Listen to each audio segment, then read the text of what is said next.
Welcome and thank you, everyone coming today. Okay, now we'll try this with the microphone. I'd like to thank everybody coming today for the special meeting. Weather may be slowing a couple people down getting here today. However, we're going to press on.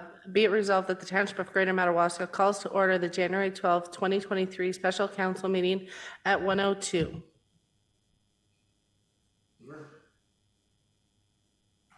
Yeah, copy, second. Moved. All in favor? Yes. You're starting. That the agenda of the special council meeting of January 12th, 2023 be approved as amended. Deletion of item 3.01.1 Library Board budget presentation. Library CEO Ruth Jones. Mover. Second. All in favor? Moved.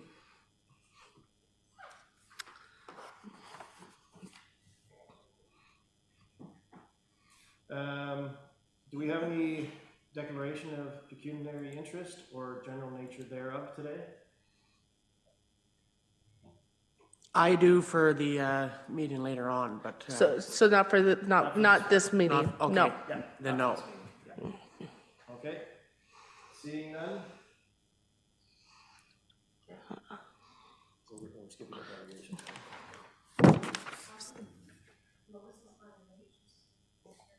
Okay. And so the next item is the 4.01 budget presentation. Thank you. I'll just share my screen to get the presentation going.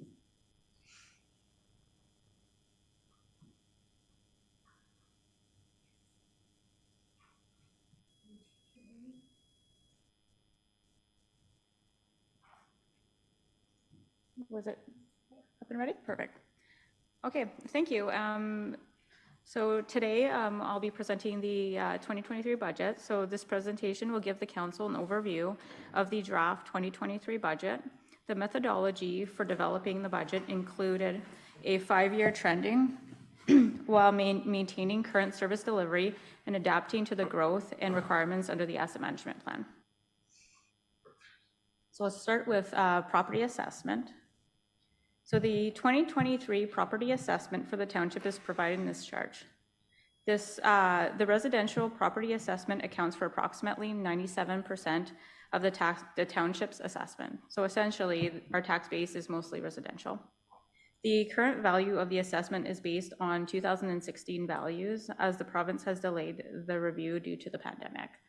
And then as you can see in this graph, we do have smaller portions. So commercial properties represent 1.45%, managed forests at 0.85%, farmland at 0.71%, and industrial at 0.02%. So when we consider the tax rate increase, it is important to recognize that the 1% municipal tax rate increase results in an additional $36,000 in revenues. The impact of a 1% tax rate increase on every $100,000 of assessment value on a residential property is $4.22 per year. To fund the 2023 budget, the township requires an additional levy revenue of $302,208, which is derived from growth in assessment and a 5.56% tax rate increase. The impact of this increase on taxpayers annually is $23.43 per $100,000 of property assessment. As per MPAC, the average residential assessment is $200,000 in the township, equating to an annual increase of $26.92. So I've added this chart this year. This chart has been included to demonstrate the township's current and proposed residential tax rate compared to neighboring townships. The residential tax rate is reflective of differing services provided in the other municipalities. As indicated on slide 4, a 1% tax rate increase provides the township with $36,000, whereas a 1% tax rate increase in these comparators would provide a much higher revenue base than our township.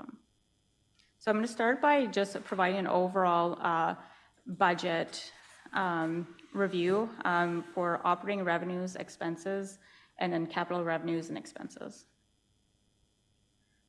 So the township's revenues are 77% from taxation revenue, 11% from federal and provincial grants. User fees and charges account for 6%, and other charges is approximately 5%. Overall, the revenues are increasing by $423,000 in 2023 compared to 2022. The increases are due to assessment growth and tax rate increase, and adjustments to environmental and planning development to better reflect revenues received. So this is just overall the bigger, I guess, increases. The breakdown of operating expenses by department is illustrated on this chart. Overall, the increases include job evaluation COLA increases. However, the most significant increased expenses is in public works due to increase in costs of material and fuel for roads maintenance. New additions to the 2023 budget includes a position that would focus on economic development and marketing, as well as the increase to contribution to reserve as per the asset management plan. The 2023 capital funding is provided on this slide, which includes funding from the Capital Works Reserve, development charges, the Ontario Community Infrastructure Fund, and gas tax and debenture for a total of $1.8 million. In regards to capital expenditures, 92% of the projects are road rehabilitation and equipment replacement for the asset management plan. We will review these projects in greater detail further into the presentation. Now going into the operating budget. In these following sections, I'm going to be focusing on impacts by department. So starting with taxation, these are the full revenues. As you can see, I've already mentioned the taxation levy at the $302,000 increase. We've made an increase to supplemental taxation at $15,000 and payments in lieu of taxes of $2,000 for a total increase in revenue of $319,000. So the levy increase includes the 5.56 tax rate increase and a 2.95% growth in assessment. And then just to explain the taxation, the supplemental taxation is in-year increases to grow, so new developments that are reflected but not within the original assessment. In corporate, sorry, I just have to move this screen.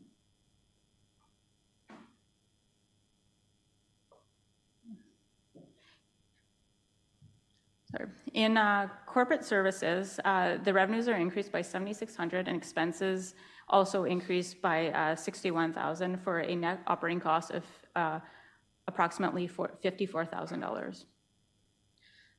The increases are due to, we did a best practice review of council wages in 2022. So the past council would pass remuneration to be effective with the new council. This has been reflected in this, as well as the across both corporate services wages for council and staff. There's the increases for wages and benefits, COLA, the COLA increase, as well as increases for progressions along the pay grid. There are other operating expense increases that are more reflective now due to more of a return to normal. Prior to the pandemic, there would be more conferences and training for staff and council that would proceed that have not been proceeded during the pandemic. These have been increased, as well as you will see a reduction in our Ontario Municipal Partnership Fund of $15,900. With protective services, there is an increase in revenues of $1,400 and an increase in expenses of $34,000 for a net operating costs of approximately $33,000, or an increase to net operating costs. There was a change in organizational structure or staffing structure in 2022 that was not reflected in the budget. It would have been in the spring of 2022. With the departure of the CBO/fire chief/bylaw enforcement, these positions were split into three. This is where you would see the increase in the fire department as the position would not be focused through the CBO and bylaw enforcement. There's software fees included for increased communication to respond to calls. Fuel increases are reflected, and then there's a slight decrease in OPP invoicing for policing services of $8,254. In public works, the revenues have increased by $7,100, where the expenses have also increased by approximately $192,000 for a net operating increase of $185,000. This is mostly due to the wages and benefits. The wages and benefits are part of the increase for the progression along the pay grid. Also, as discussed when we presented the COLA increase, there was some assumptions we would make for job evaluation as we need to proceed with those. I have made assumption within the budget to account for this. The budget also includes allocation of roads wages to capital projects. So this item may fluctuate depending on how many capital roads projects we have annually. There's some increase in staff development to promote professional growth. Also, there's an increase for culverts, granular, and fuel, which is due to inflationary costs for these products. And a slight increase in cost for fleet due to aging equipment requiring maintenance. In the environmental services, there is an increase in revenues of $30,000 and an increase in expenses of $10,000, resulting in a net operating decrease of approximately $20,000. A few things can be reflected here for this positive change. There's more increase in tipping fees and recognizing the revenues for tipping fees. At the end of 2022, we awarded the engineering fees, which reduced the cost for engineering for the transfer sites, resulting in a nice savings. And then we purchased in 2021 a new roll-off truck. Therefore, we could reduce the cost for maintenance on this vehicle. Expenses increase are just like across the board with some salary or wage and benefits increases and then the fuel increases. Within the facilities department, we have a revenue increase of $14,000 and an expense increase of $30,000 for a net operating cost increase of nearly $17,000. This is due to, we've adjusted the rent for individual agreements, again, some adjustments for wages, and then the insurance for all buildings within the township are reflected in this facilities department, and it increased by 18% this year, mainly due to inflationary increases for building replacement. In community services, we have increased revenues by $9,500 and expenses are increased by nearly $45,000 for a net operating increase of $35,000.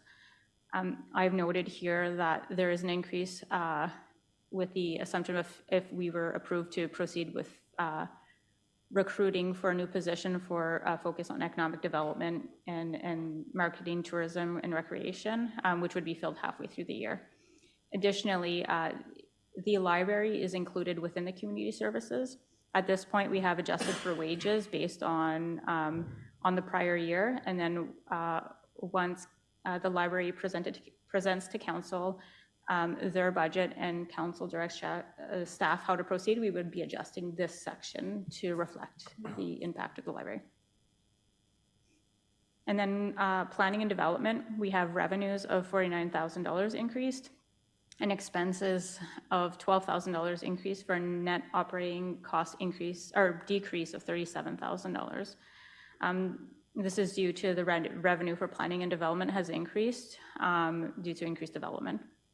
Again, repeating the 2022, we did adjust for the departure of the CBO, and now we would have increase in bylaw enforcement, and then an increase in the CBO for a full-time position, which used to be split between 3 departments. And then we do have the planner. We entered into an agreement with the town of Renfrew to provide planning services, you would see this wage move from the salary line and down into contracted services to fund this. So we haven't removed the full wage from the line or from the budget, but just moved it over to provide funds to complete the works. Non-recurring expenses and revenues are slightly different. I have them compared here. Normally not comparable as they're almost like special projects. They'll be different every year. So I'll just skip to the projects that are included. In 2023, we had already initiated in 2022 the finance system. So we have that included, the fire master plan and the Black Donald Pit expansion study. We have also included funds for strategic plan, and then there is the remaining allocated funds are going towards other plans and studies. I want to keep in mind that these funds are from the modernization grant that was non-conditional that had to be allocated.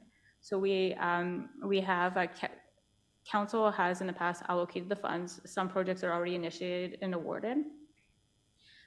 As we move into this year, we will be coming to council to allocate these in the way council would choose to, with the exception of the finance system, which is already awarded. The fire master plan is complete, is on its way, and then the expansion study. Otherwise, the funds would be coming back in a different report for allocation.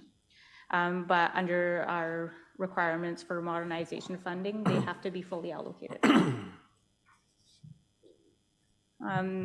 The reserve contributions are increased by $60,000 or just over $60,000. In 2022, we completed the asset management plan review, and it identified an annual capital infrastructure deficit of $1.5 million. And then there is a plan in there to eliminate the deficit over 20 years, which requires an increase to tax revenue of 1.6%. This has been included in here. Every year we will be seeking to increase this by the 1.6% to be essentially over time be able to replace assets through a reserve. So it would come into our reserve fund and then it comes back out to our capital expenditures. The cost of borrowing, debt interest has increased and debt principal has decreased, for a net cost of borrowing decrease of just under $9,000. I'll go back to this. The interest increase is mostly due to we had a debenture that was completed in 2022, began in 2021, and the interest rate doubled. So you could see the impact or the difference. Otherwise, the debt principal at this point is, we had budgeted for it, so it's just the decrease due to some debt being paid down. In the 2023 capital budget, we do include projects that would be debentured.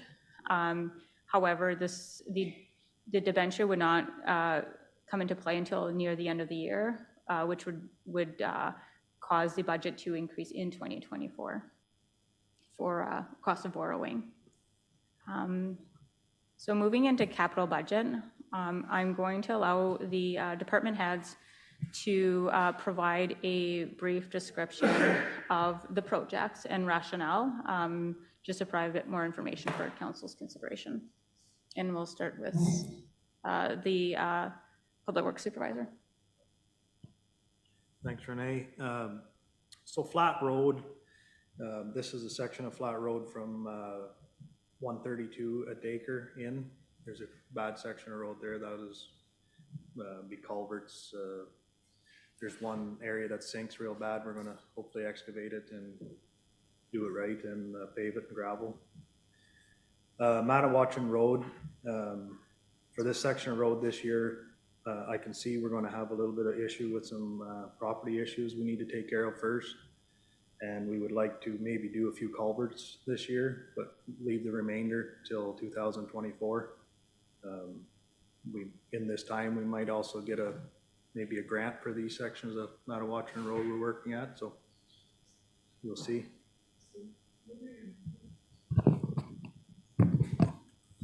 Hudson Lake Road, it's in Madawaska area too. It's in real bad shape. It would be brushing, some culverts, surface treatment, gravel as well. The flat road resurfacing, this and the Mount St. Patrick Road resurfacing.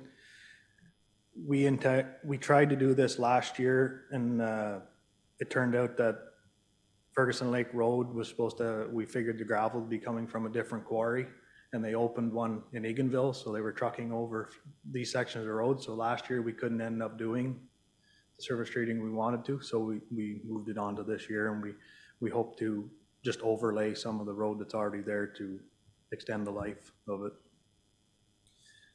Taddy Hill, we left the surface treatment. We had a few bad areas we fixed on it last summer, and we would like to see how the spring handles with some of these soft areas before we went ahead and surface treated. So we left it till this spring, and we'll see how everything is and complete it then. For vehicles and equipment, so the replacement of the backhoe, we have 3 backhoes now. Hoping to replace this backhoe with a loader instead. It would help out with some bigger projects we get into, load some trucks quicker and stuff like that. This backhoe is in good enough shape that we would probably keep it and take it down to Norway Lake and leave it at the waste site for Leonard. He's going to need a piece of equipment there to do some cleanup and stuff that'd just stay there, and he would have it. There's a 1-ton plow truck out of the Calabogie yard that needs to be replaced. It's aging, a lot of miles on it. Normally what we do is we replace the truck, but we just keep kind of the truck around for a year or two, just for like if we have summer students in the summer months, you know, doing patching and stuff, we just utilize the truck for the remainder of its life, just doing that stuff. The tandem plow truck, we ordered this in July of 2021. We were supposed to have it this past fall in October, and then we got told the build date wasn't until December of this year, and we may see it in May of this upcoming year. So we're still waiting on that. Used dump truck. Normally what we do is we have older dump trucks going out because we're getting new ones, so we use those in the capital projects in the summer months, because there's always rocks and stumps and stuff that could damage these boxes, because they're meant for putting winter sand out, not hauling some of this material. So we've been using those trucks because we know they're going out, but now we're starting to get all of our new fleet in. So the oldest truck is going to be like a 2020. So we were looking for just a regular dump truck with a regular box on just for capital projects. And we have this big pile of rock that the dam project is going to be giving us once they're completed too, that we'll be able to use on some of our roads, and we need something to haul it in as well. So that was the idea of getting a used truck. We've been watching all this year. It hasn't been working out because it's hard to get trucks. So, but we're hoping to pick something up. Engineer and design, we've used this for various things for engineering in some areas of our roads. Sometimes we use it for getting some surveys done for different issues. And these problems usually arise here and there, so. Is that it?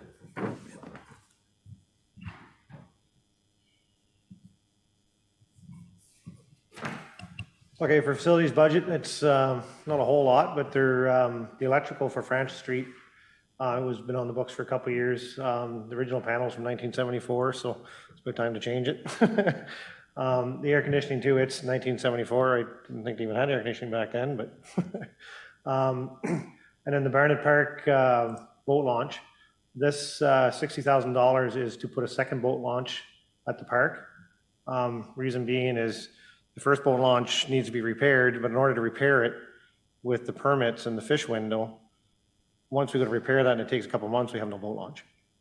And with the amount of use the boat launch gets now, it would be an asset to the community to have a second boat launch. So that's where this $60,000 would go towards. And I believe, oh, and sorry, I skipped over the environment. We'll go back one. So the blue box compactor roll-off. So that actually would be for our cardboard. But the one that we're using for our cardboard now is designed for garbage. So it's gonna go back to be used for garbage, because we need the extra garbage bin. So what happens with the garbage one using cardboard, the cardboard sticks in the wintertime and freezes, and we can't get it out very well. So it's not really, the money's, we gotta buy the blue box for the recycling, but technically we're gaining a bin for garbage. And then the well repair, that was a damaged well we had at the site, has to be repaired. That's through the MOE, which has to be done, so that one can't be removed. So yeah, that's it for me. Thanks. And also to speak for the fire chief has added a bulk safety equipment purchase.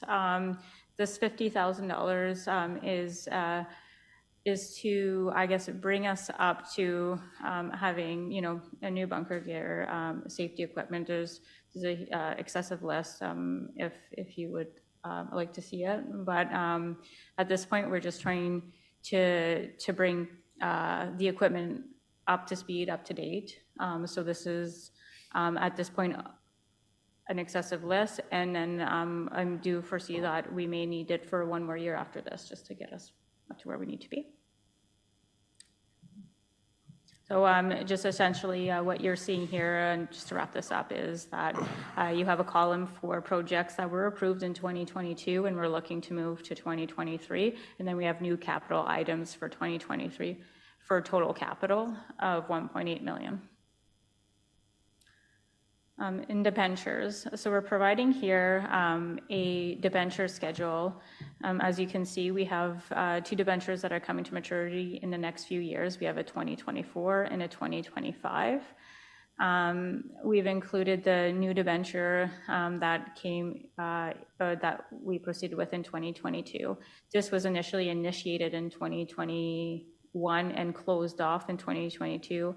As mentioned earlier, the interest rate was more in line with the old interest rate of 2.2%, and with the increase in rates, it increased to 4.47%. The value of it was initially just over $2 million, and it seems larger than others, but it was actually taking into account, I believe, projects for 2019, 20, and 21. So this is why it looks this way. And then the new would be if council approved the capital budget, it has been included as the funding source for nearly $783,000. All of these debentures, or mostly, have been for asset replacements, for more asset management plan type of things, roads and equipment replacement, vehicle replacement are the main cause of these. A lot. There's been a big overhaul over the last few years on these items, which I feel like we've gotten to a point where we have a few roads which you could see, some like Madawaska coming down the way. After that, we'll be in a really good spot to start just paying these down and not needing to reoccur them in a more current period. So it's been included here. There is the opportunity also when we consider the cost for capital, the ones that are debentured, if there are opportunities throughout the year with additional funding, or if there's a surplus from 2022, we may consider allocating it to fund these projects and reducing the requirement for debenture. The reserves and reserve funds, we've included the schedule ending 2022 and 2023. The 2022 are all assumptions. Just like your budget binder, in the actual is unaudited, and not all expenses are through yet. Same with this, we're making an assumption. I made an assumption on what would be left over for these types of use for capital projects. And then, as you can see under other and unspecified, that's the surplus assumption for 2022, assuming we would have a surplus to allocate in 2023 of $200,000. I'll point you also to the grant funding. This is where you would see the 2 funding within the grant funding is modernization funding, which you see allocated in the operating, which is a requirement. And then there's also funds left over, which most of this $87,000 is still COVID funding. So we had operational COVID funding allocated to us that should be considered for still operationally making adjustments to facilitate pandemics. And then another thing I want to point out is that the development charge reserve fund, as you can see, it's bracketed, which means it's in a negative. So this is normal. This is when we passed the development charge study in April of 2022.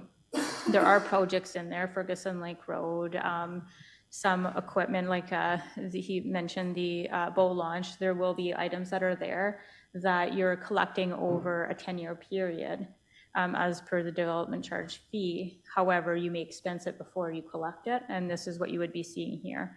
So it would be, as we collect, it would come through the reserve and supplement the I guess, over expenditure of development charges, which is expected.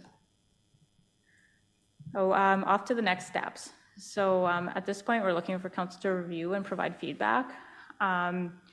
We would be making adjustments off of feedback, and then once we come back to council, we may have other adjustments. As we're closing off 2022, we see anything that triggers anything. So we are expecting to have a special council meeting in the next few weeks to present the budget with thoughts and have a bit of a deliberations if council wants to discuss and go into deeper detail on some of these items. And then following that meeting, we would be looking to see if you want an additional council meeting. If not, the goal at this point is that we would be looking to pass the 2023 budget at the February regular council meeting. So between now and then, we'd be having a few meetings to deliberate and solidify what council is looking for within the budget. And I'm ready to answer any questions you may have.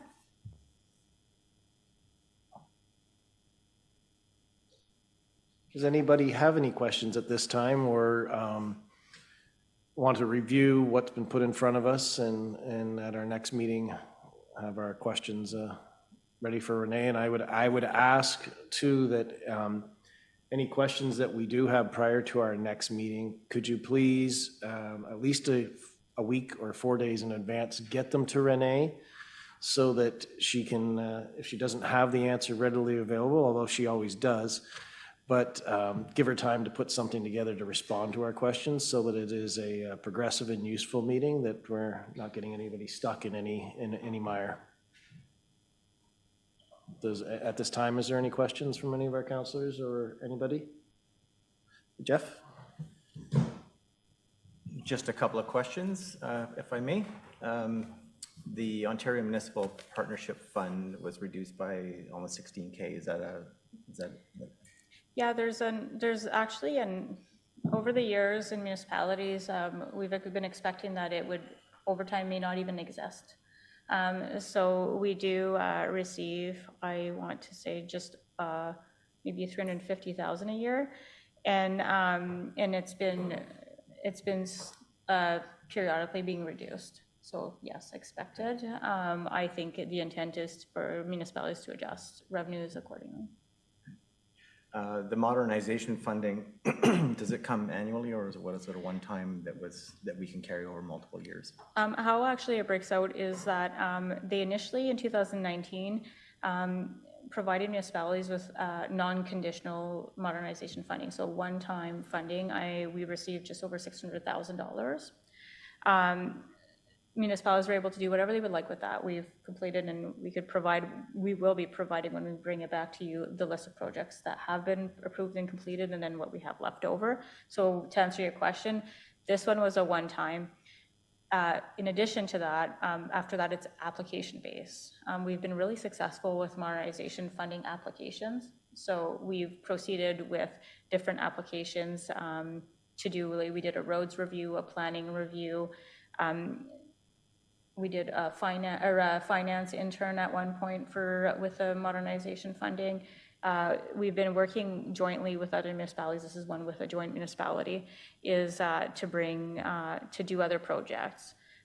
We do anticipate there probably will be more modernization funding, but they will be more focused. The intent of it is really for municipalities to consider themselves and increasing efficiencies and effectiveness and reducing costs or increasing revenues. So that's the ultimate result, like end result they're looking for. But in terms of remaining budget, does it have to be used by this year?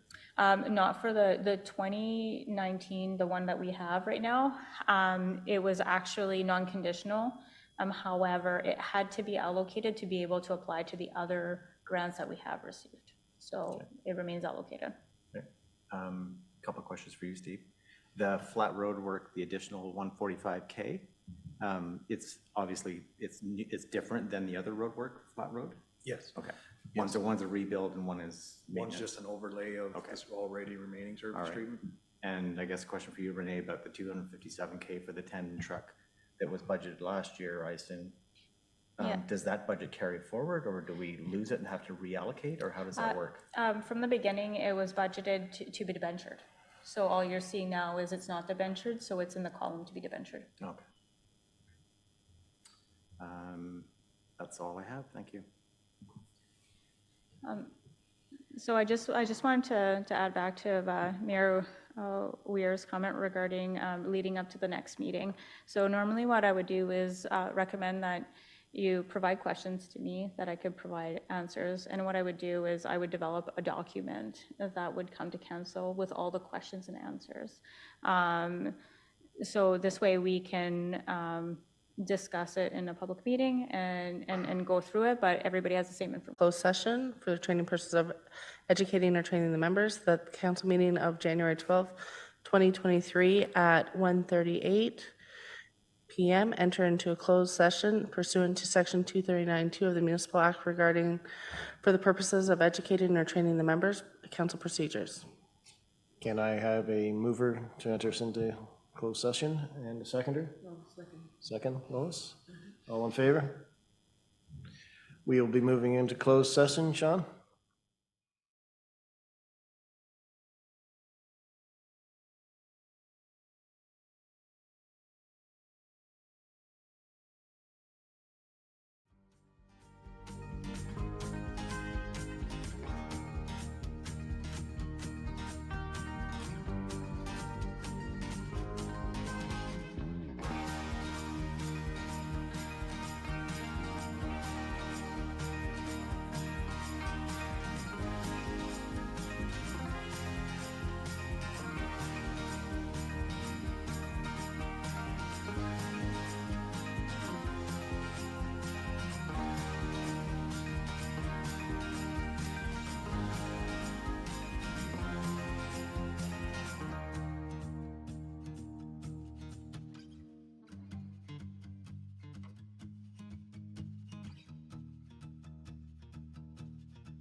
That the council meeting of January 12th, 2023 move back into open session at 2:30 PM.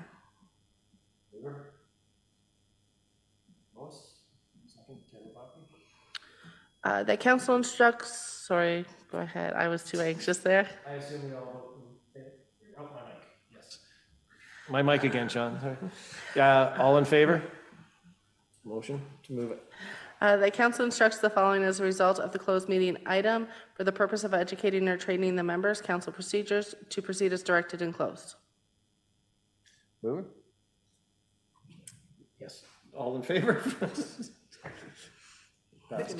Yep. Be it resolved that the following bylaw 01-2023 confirmatory be deemed read a first, second, and final time and passed by council at the special council meeting held January 12th, 2023. Do we have a mover to accept? Lois? Jeff this time. And all in favor? Moved, so moved. That the special council meeting of January 12th, 2023 be adjourned at 2:31 PM. Mover, that'll be Jeff. Second, Taylor. All in favor? Thank you.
Thank you, and thanks everybody for coming today, participants on Zoom and those who traveled through the weather to get here. Thank you very much. Today's Thursday, January 12th, 2023. This is our public meeting starting at 3 p.m. Just go through a couple little protocols first. If I could ask everybody that's in the chambers just to make sure that their phones are on airplane mode so that we're not getting any ringings and so on.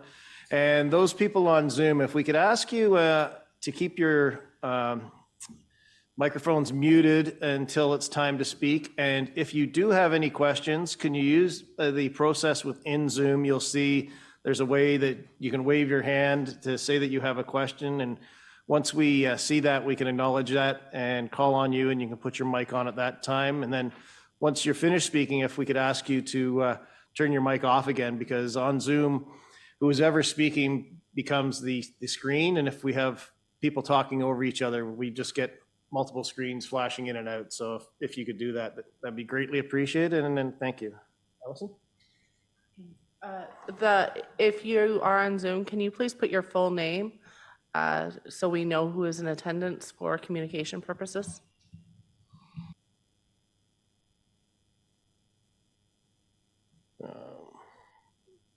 Planning, he's not over here today.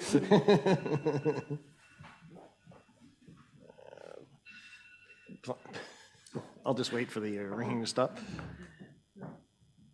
Okay, is this Eric saying this part here? That's you. That's okay. Okay, everybody's situated? Okay. This is a public meeting held under Section 22 and 34 of the Public Planning Act is declared open.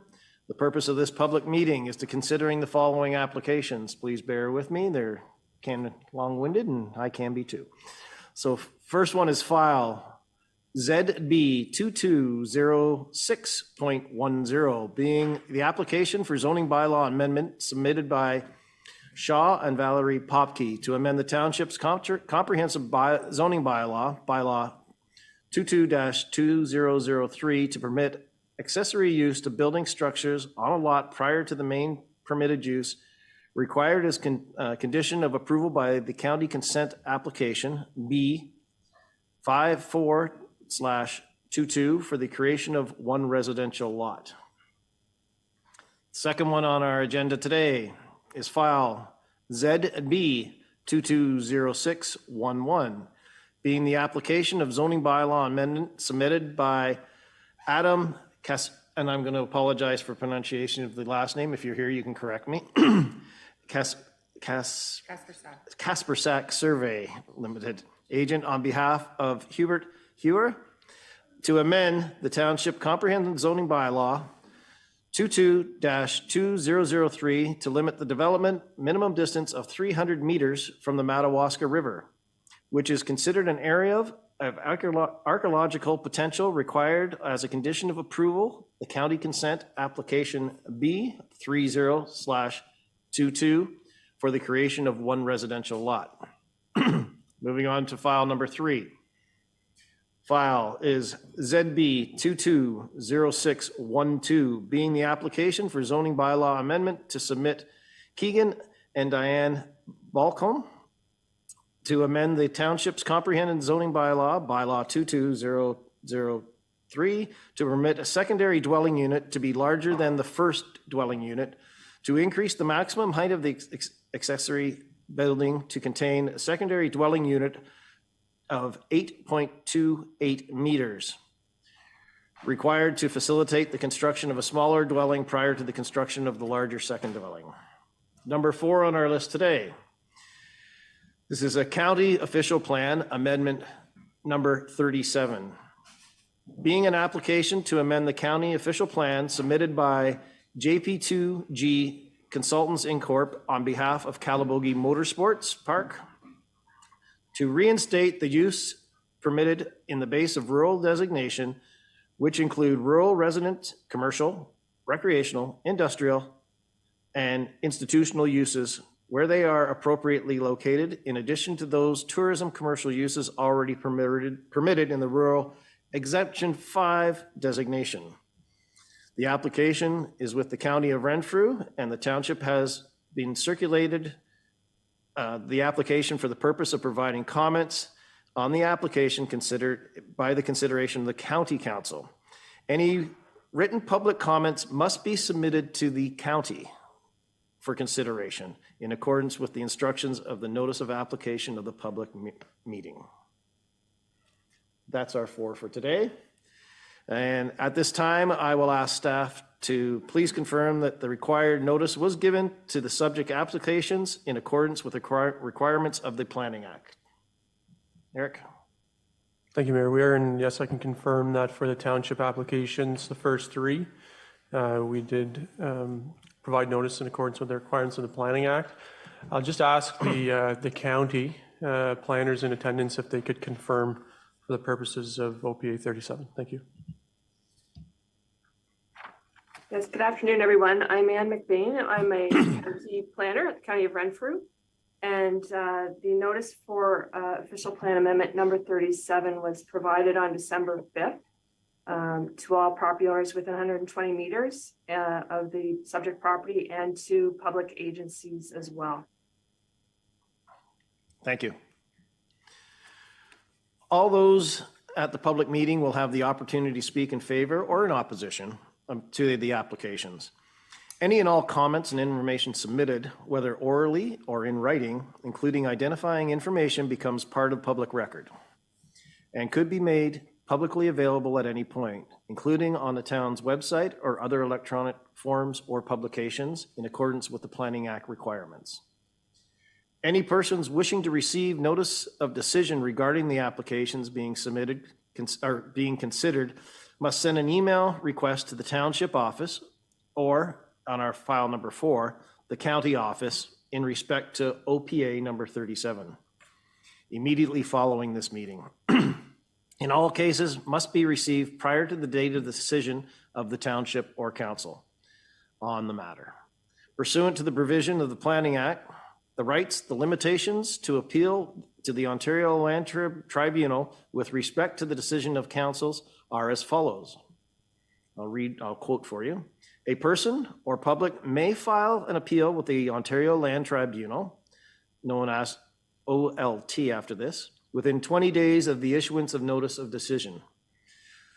The person or public body must submit the required forms of the appeal to the township for applications ZB 220610, ZB 2206.11, ZB 220612, or to the county for the OPA number 37, which shall include the required information and explanations of reasons for the objection to the decision, in addition to paying the required fees that is set out by the Ontario Land Tribunal. If any person, public body does not make an oral submission to the public meeting or make a written submission to the township for the previously mentioned applications or to the county for the previous made, in respect to the applications before the approval authority passes or refuses to pass the proposed amendments, the public or the public body is not entitled to appeal the decision of council to the Ontario Land Tribunal.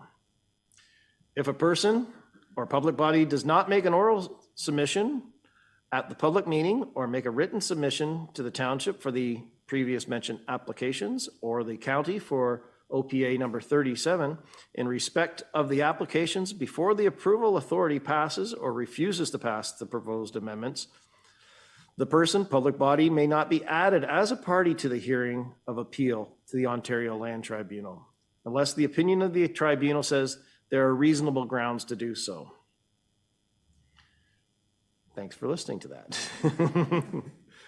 At this time, I will ask staff to please speak to and describe the purpose and the effect of the proposed zoning bylaw amendment related to file number ZB 2206.10 submitted by Sean and Valerie Popke, and summarize any written comments received. Eric, could you expand, please? I'd be glad to. Thank you, Mayor Weir. So this application is before council as a condition of consent approval for county file number B5422 for the creation of one new residential lot, approximately 12 acres in area with a retained lot, 25.88 hectares in area. So quite a large severed and retained lot. The, I think I actually had that's the wrong severance sketch, eh? You're supposed to say something before, you don't let me get that far. My goodness. Let's try that again. Was I right on the numbers? I was wrong on the numbers too, eh? We're gonna rewind that whole thing. Planner, do we have anything to say to that? We do, thank you. So it's still a condition of consent, still with respect to county file number B5422 still for the creation of one new residential lot. The reason that this zoning bylaw amendment is required is because after the severance of the residential lot is completed, there's going to be some accessory structures left on kind of the retained portion. The way zoning works is you can't have accessory structures like sheds and garages, et cetera, until you have a principal land use on the property, like a dwelling. So they need zoning relief in order to facilitate that consent to allow that to move forward. The property we're talking about here, it's about 157 acres in area, about 470 meters of frontage on Centennial Lake Road, with an average lot depth of 790 meters. So it's again a big piece of land. So I think I'll probably leave it at that. Again, the purpose being to facilitate the consent, and the effect being to establish an exception zone that will permit the accessory structures to continue. And do you want to speak to any comments? I don't think we got any on this application. We received no written comments for this application. Okay, thank you. Does the applicant or their representative wish to speak in regards to this application? If you'd come forward and identify yourself, we'll turn your mic on for you. If you just hit the button there, and that mic will go to green for you, and there you have it. Thank you. Yes. State your name if you could first, I'm please. Valerie Popke. The residential lot is 1 hectare in size. So taking that off of the 2 larger units, there's a lot of land left over. Most of the accessory buildings were there before we purchased in 2005. So we would like to be able to keep these accessory buildings, which we use for storage for our equipment and wood and whatnot. Thank you. Anything else? No, Why, thank you. you're welcome. All right, thanks. Does anyone else wish to speak in favor to the amendment? Seeing no one? Does anybody wish to speak in opposition to the amendment? Seeing no one in the house. Anything on Zoom? John? No? Okay, no hands. Are there any questions from any of the members of council who are present? No. Okay, we will move on to the second one now.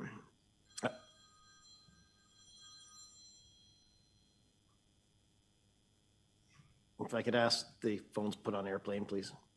Thank you. At this time, I would ask staff to speak directly to the purpose and effect of proposed zoning bylaw amendment related to file ZB 2206.11 submitted by Adam Kaspersek, Survey Limited, on agent behalf of Hewer to hire. Rhymes with buyer. Okay, buyer, hire. Okay, we got that now. Thank you. To summarize any written comments. Planner, if you have comments, please.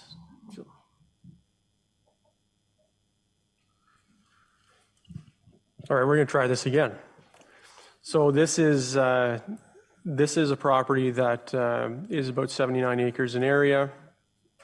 Required to facilitate, the zoning amendments required to facilitate the application for consent being B3022.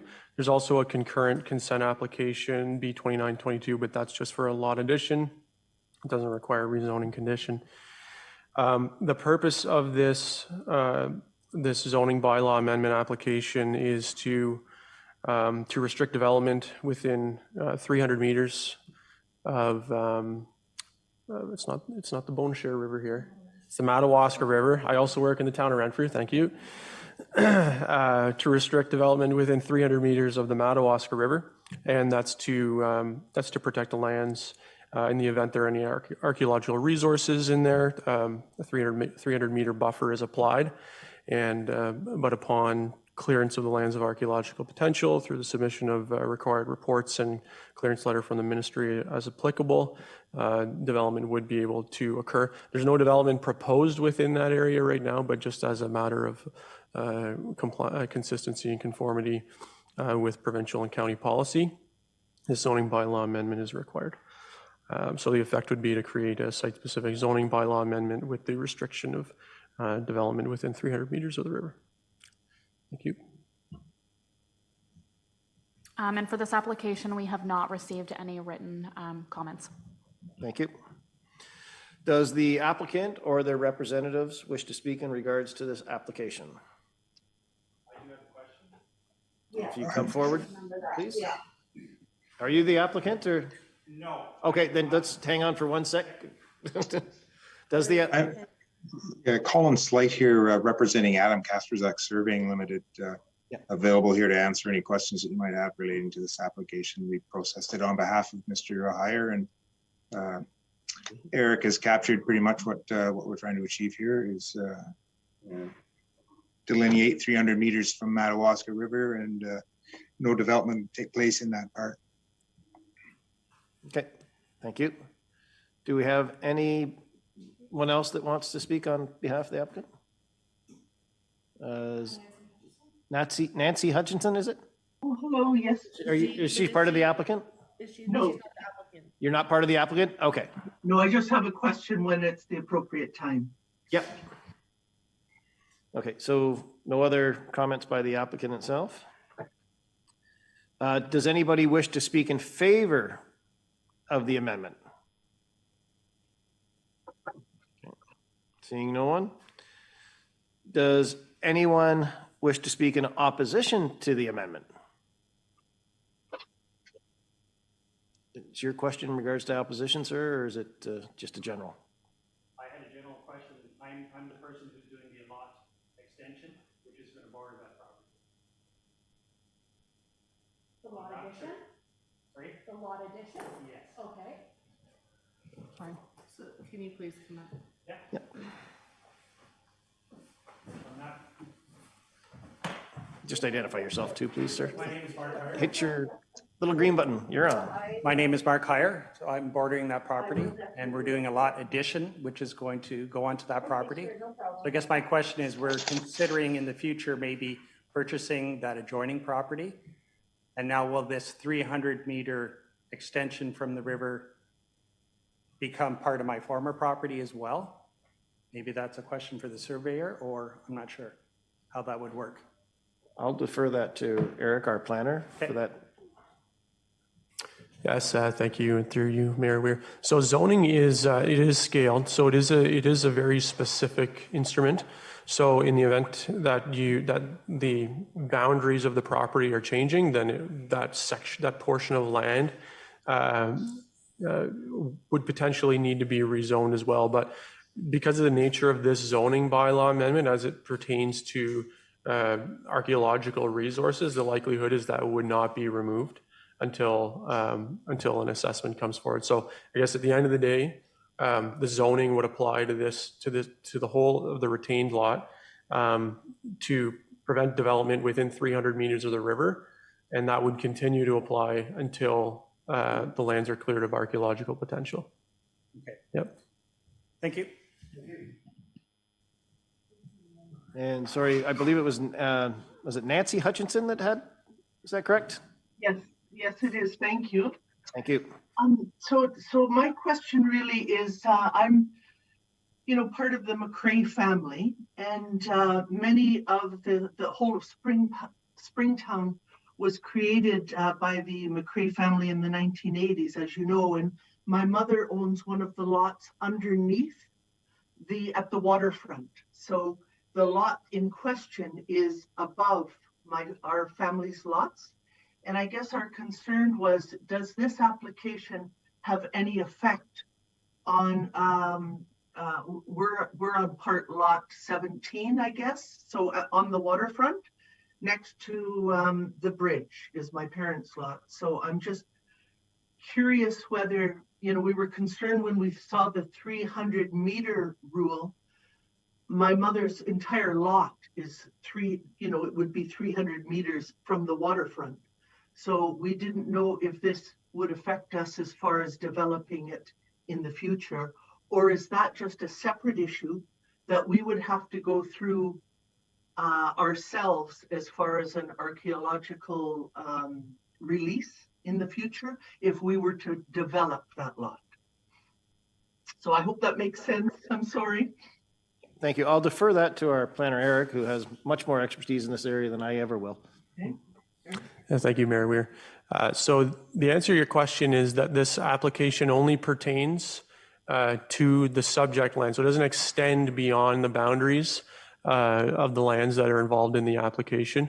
So if I understand what you're saying correct, is you own a land that's an intervening land between the river and this property. So you are not affected by this application in terms of the zoning of your property changing. That being said, if you did come forward with a development application, then a similar requirement would be made for any development on your property if it involves a Planning Act application. So if this application is successful or denied, it doesn't affect our lot at all, which is, underneath at the riverside to this application. That's correct. This application does not affect your property. Thank you. Okay. And just one last little point. I'm sorry, it's my first time attending the meetings on behalf of our McCrae family, but we visit the lot quite often, and there used to be, I'm going to show you this, there used to be these signs at the bridge. There were 3 signs, historical monument really, and which thankfully I took a picture of. And last time my mother and I went to the Madawaska River to look at her lot, these signs were stolen. They were cut and stolen at the bridge. So I'm wondering if I sent you this, if there's some way that these could be replaced, because it does give the history of Springtown and the bridge and of the whole township, really. So I guess someone cut these and vandalized them for the metal. They were probably brass. So I'm hoping that they could be replaced. If you could send them to the township office, we'll see what we can do. Okay, thank you. Because it gives, it talks about, our family developing it in 1880. And Okay, yeah, if you mail that to the township office, we'll see what we can do for you. Okay, and to who? To Alison, or just to the township office, and that they'll make it their way to me. Okay, so I think we're okay. My family's okay then with, and we own about 3-4 lots underneath the application area in question. So I think from what I heard today, that I can assure them that this application will not deny any development in the future. With this application, that we would have to apply ourselves and get an archaeological release if we decide to build on the property. Correct? I think that's correct. Yep, thank you. Thanks, Eric. Okay, thank you for your time. Thank you. Any other questions or oppositions? Okay. Are there any questions from council? No, not at this time. At this time, we'll move on then. At this time, we will ask staff to please describe for the purpose and effect of the proposed zoning bylaw amendment related to file ZB 2206-.12 submitted by Keegan and Diane Balcombe, yes, to summarize any written or received comments. Planner? Thank you, Mayor Weir. So thank you. And this application is not related to condition of consent. This is a zoning bylaw amendment application that's been filed for its own purposes. So specifically for the purposes of the construction of a secondary dwelling unit. The lot's currently vacant, and maybe I'll just kind of identify the piece of land we're dealing with. Known municipally as 776 Barrett Chute Road, located in Part Lot 14, Concession 3, Geographic Township of Blythefield. Currently zoned rural residential, about 2.44 acres in area with about 130 meters of frontage measured in accordance with zoning requirements on the west side of Barrett Chute Road. It's irregularly shaped, currently vacant and located within the Barrett Chute subdivision. The application is with respect to this kind of the sequencing of development of a future secondary dwelling unit on the property. So there's as proposed, there is a smaller dwelling unit with a garage occupying the main floor. And that could be constructed today without the need for any zoning bylaw amendment. It would meet zoning requirements. What the applicant is looking for is for relief from the zoning bylaw because they're looking to construct their kind of future, their main dwelling, larger dwelling,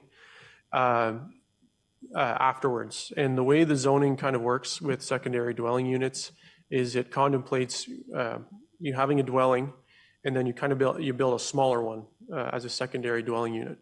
When we put these secondary dwelling unit provisions, as you know, as with most municipalities, some things work, some don't work so well.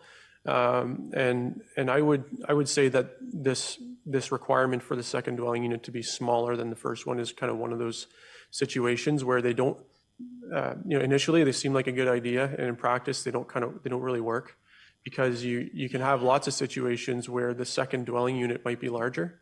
A good example would be if you have, say, a small 3-bedroom, 1-bathroom bungalow that you move into, and you eventually want your parents to live in it, and you want to build a house for yourself, a larger house presumably.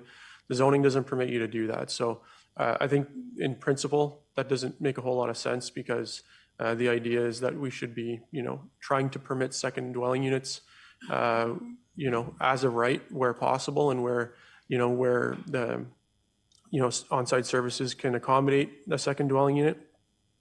And really whether the second dwelling unit is larger or smaller than the first one really has no bearing on that. So I think this is an application that, at some point in the future, it might not even have been required. But as it stands, our zoning does require that the second dwelling unit be just smaller in size. And there is a height limitation with respect to the secondary dwelling unit.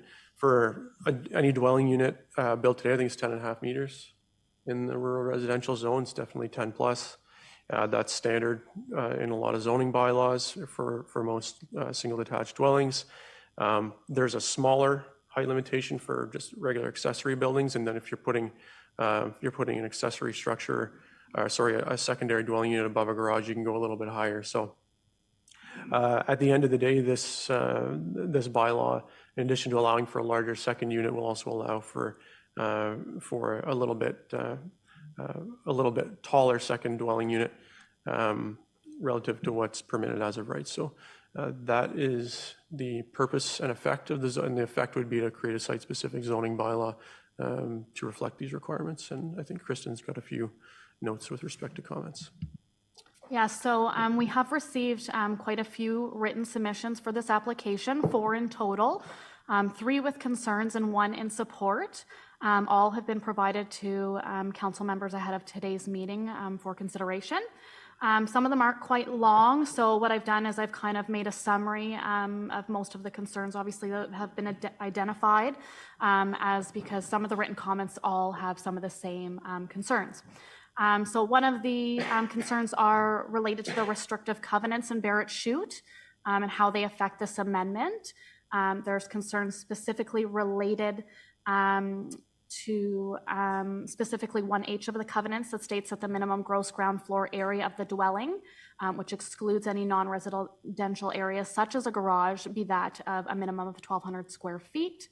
There's concerns about the subdivision agreement itself and related to draft conditions attached to that agreement. There's been some requests for clarification about future and permitted uses of dwellings, that the main home and the secondary building can be inhabited separately. So this primarily relates more to like short-term and long-term rentals, and whether or not the following scenarios are permitted. Homeowners in one dwelling, family members in a secondary dwelling, homeowners in one dwelling and long-term rental in a secondary dwelling, both dwellings in long-term rentals and the homeowners not living on site. Another concern is whether or not will construction be time-bound. So is there a maximum duration permitted for the secondary building to be used as a primary residence? There were concerns related to height requirements, which Eric just outlined, that there are different heights for secondary dwelling units, which we consider coach houses, accessory buildings, and secondary dwellings above detached garages. They all have different height limitations. Would this amendment be considered setting a precedent, and should a specific bylaw around multiple dwelling properties prescribing permitted uses be created as an appropriate measure? What is the intended long-term future use of this secondary dwelling unit? There's also a concern with permanent visual obstruction, that the increase in height could negatively impact adjacent property owners' views. And last but not least, we did receive comments as well in support of the application. And that is all at this time. Thank you. Thank you. Does the applicant or their representative wish to speak in regards to this application? You can come forward and identify yourself, turn the mic on.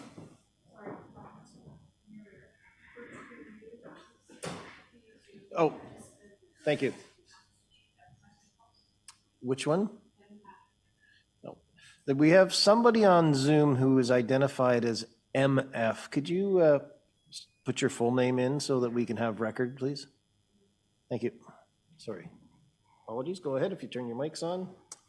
Thanks, Mayor Weir, councillors, Township staff. Appreciate your time and the ability to speak here. My name's Keegan Balcom. This is my beautiful wife, Diane. Unfortunately, we couldn't bring our family dogs, which are pretty much our kids.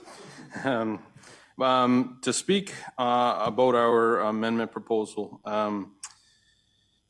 specifically to start off with is a lot of the comments that have been received publicly we've been privy to, fortunately, ahead of time. And if you were to go through them, I believe you will find that a lot of them don't actually pertain to the two very specific asks that we're requesting. they get into our personal lives as to what the dwellings are going to be used for, as well as a number of other things. And I'm not here to address the smoke that is being used to distract from the two requests that we have. I will touch on the fact of precedent setting, though, because that did pertain to the request that we have put forward. I do not believe that this amendment proposal would be precedent setting. And in fact, I don't believe any zoning bylaw amendment would be precedent setting because of the process of which we are currently in. They're very individualized. They're very specific to the requests and the lot layout, the elevation drop or gain. And to speak to that, the height requirement that we're requesting for the secondary dwelling, our site plan is included. You'll see that there is a massive elevation drop from the properties above us, which view Calabogie Lake, and our structure will not impede them, even if we went to the normal height of 10.5 meters for a normal structure. As far as we know, there's been no comments based on the square foot size, but to Eric's comments, he sees it as maybe something that may not even be needed in the future. I'm personally from Nova Scotia, down home country boy, raised in rural Nova Scotia, and I was raised by parents who are of the mindset that we do not put our elderly in nursing homes. My mother is currently taking care of my grandmother who can no longer walk, use the bathroom properly, all those other things. And to get into my personal aspects of why we want two dwellings, that is the main reason. Diane has two parents, I have two parents, and eventually we will end up being the caretakers for them. And quality of life means everything to the people that raised us, and we will take care of those who took care of us. As far as covenants go, I believe Eric and Kristen will likely touch on that. We have done all of our due diligence in satisfying the covenants from the developer. Eric has personally contacted the developer as well. They see no reason that we're breaching any. And letter S in the covenants give the transfer the ability to alter them as they see fit if the interpretation of someone else's covenant reading was to differ from theirs. Other than that, again, unless Diane would like to speak, again, I feel we've done our due diligence as far as many conversations with Kristen and confirming that we've got all of our ducks in a row. We've gone to the appropriate authorities, gained their support and clarification on the zoning for two dwellings, as well as the developer. We didn't consult with friends on their opinions and get in little groups to do such things. So I just wanted to make that clear that we made sure that we contacted the appropriate authorities having jurisdiction. Thank you. Thank you. Thanks. I just wanted to take a moment to add, Diane, welcome. While I was sitting here, I had a moment to just sort of read the mission and vision written on the wall. And what really struck me was the last part of that. We want to build a community within the greater Madawaska area and Calabogie that is aimed at families, elderly, it specifically states that. And so I truly do feel that everything that we're doing is within those parameters, and that is our goal. So we're very much in line, and that's what we'd like. So thank you. Thank you. And you're actually the second person today that's referred to that. So I'm glad we have it up. Thank you. Thank you. Do we have anybody that's non-applicant that wishes to speak in favor of this amendment? At this time, and nothing on the Zoom. Okay, does anyone wish to speak in opposition to the amendment today? You could come forward and have a seat. Identify yourself, please.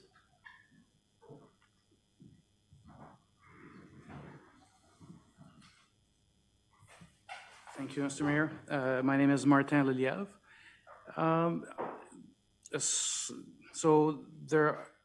I'm just here to represent a small group, like 4 residents, owners, and so forth. The The understanding under which the lots were originally purchased by most residents of Barrett Chute was put forth by Barrett Chute Inc. that developed the subdivision. The website included a mention as to, like, there's a question and answer portion of the website that showed, that asked, can a secondary residence be built on these lots? That was part of the promotion for the subdivision, and it said no. So I've provided, there's a document here that provides the links to all these references. So of course, when we were made aware of the request to have a secondary dwelling on the same lot, it came as a surprise, because for most of the homeowners, that was never a possibility. When we looked at the covenants, what we found that related to that was the subdivision agreement that was signed between the municipality and Barrett Chute Inc. I could go through the document verbatim, but I think for the sake of expedience, I can leave a copy, but I can quote where it says that lots 1 to 53, which is all the lots, were developed for single detached residences. So again, at this point, that's our understanding is that's where that came from. Is that originally not only the size of the lots, which the size of the lots can accommodate more than one dwelling, there's no question about that, but the way the subdivision was developed in terms of the common area, the common use areas that we shortly will become owners of, there's 2 areas by the lake. There are 3 trailheads that lead to other networks of trails and all that are all private properties. But when we look at the docks and so forth, it really was designed for single detached residence occupancy in terms of the development, in terms of the 53 lots. In terms of how binding is that subdivision agreement to subsequent owners, I think that's a valid question. We found references within the subdivision agreement that address that.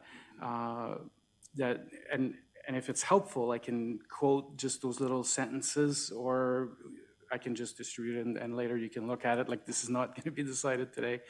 But it clearly states that all agreements and covenants that are within the actual subdivision agreement are bound to the land and subsequent owners. So it's not like a one-time deal, as far as we can tell. Again, we didn't consult with a lawyer. We're just trying to understand what exactly should be the expectations of everyone who's purchased the property. And I really think, again, just from the discussions that I've been privy to, and there have been a lot of open forum discussions on it, the main concern is, in the future, what kind of occupancy can the subdivision sustain without truly impacting every resident's ability to use the facilities that are there and impacting property values as well in the future.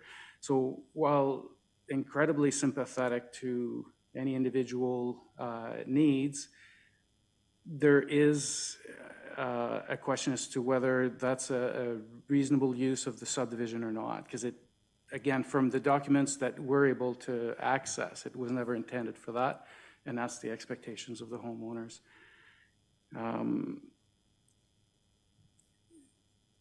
Beyond that, there were some, in terms of the language that was in the application, there were a few terms that were used in terms of whether it's going to be a dwelling, like in terms of definitions, we weren't able to really go any further, and if there were any need to really explore, because I tend to agree with the presentations that have been made. If we just look strictly at the bylaws, this makes sense. It's whether or not the subdivision agreement and covenants take precedent over the bylaw or not. That's going to be the main issue. But in our respectful submission, of course. Okay, well, thank you. If you would leave a copy with us or send an electronic copy to us, that would be equally as well, so we could distribute it easier. And Eric, do you have you have a copy of the covenants already and all the documentations that he's addressed. Is that correct? Yes, thank you. And through you, Mayor, I think they're all pretty widely accessible on. Yeah, the subdivision yeah, it's agreement all is. there. It's all there, yep. I'll leave a written copy and I can forward an electronic copy as well. Okay, thank you. Okay. Thank you for your very much. time. Thank you.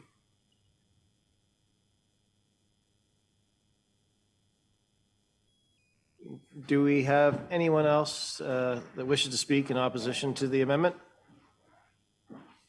If you come forward and identify yourself and.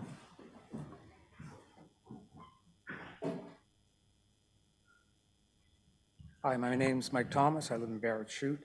So firstly, I don't think anybody has the right to ask folks about what the property is being used for on a personal basis. I think the biggest concern I have, and a few of the people I've talked to have, is this setting a precedent going forward for I believe there's 5 vacant backlots and 6 vacant waterfront lots, of setting a precedent of allowing, I'll call it a temporary principal residence, and then going on to have another one being reclassified, and then having a permanent principal resident. I might offer up a solution, and a lot of what I wanted to say has been said before, so I'm not going to be like a broken record.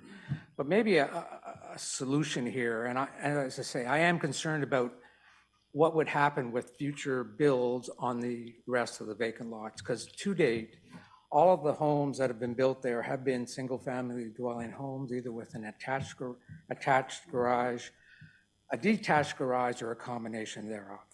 But a solution might be, a concern would be, how long would the temporary principal residence be there before the permanent principal residence is constructed? And the folks are within their guidelines with bylaws and with restricted covenants and all that.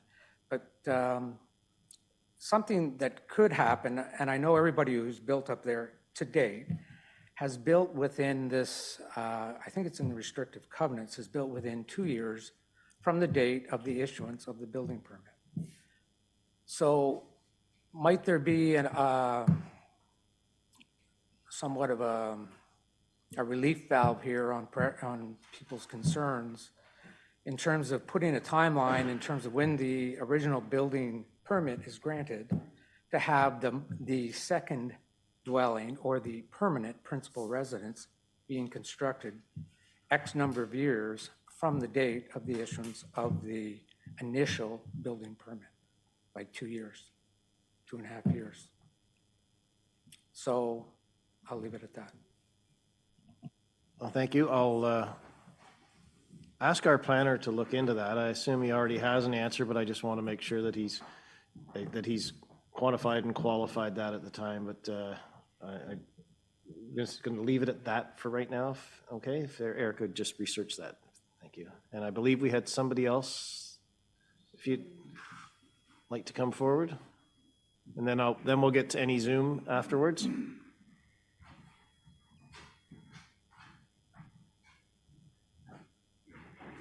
If you could just turn the mic on, identify yourself. Thank you. Tina McGrath, I live in Barrett Chute. I guess one of my questions would be, as the applicant stated, it's nobody's business what he's going to do with this first and second dwelling.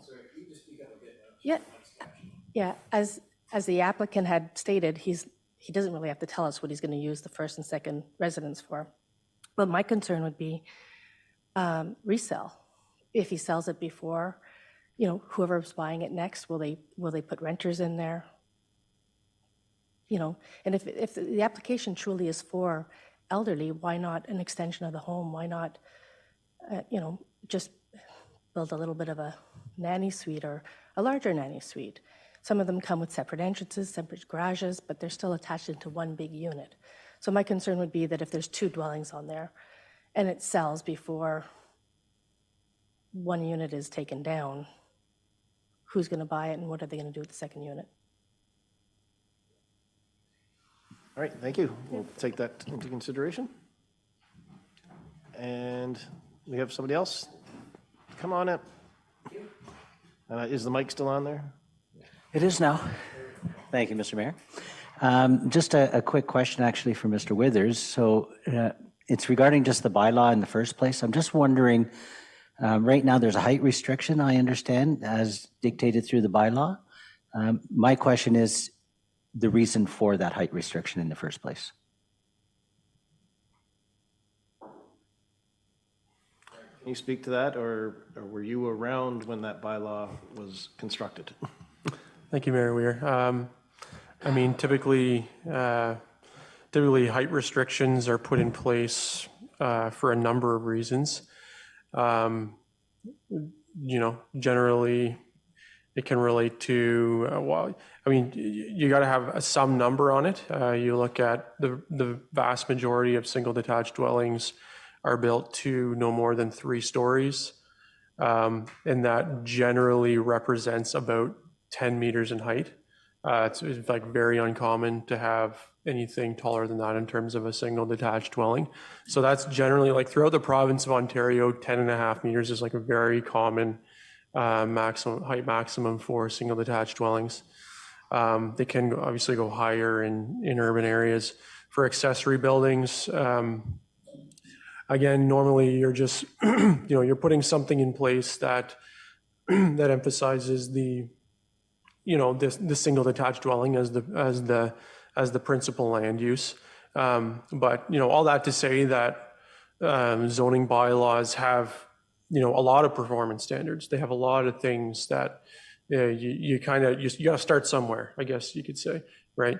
And then when you have if someone wants to do something different, that you say it's a 3-meter setback and you want to do a 2.5-meter setback, this is the process, right? You come forward and you ask council, can I amend the zoning bylaw to accommodate what I want to do?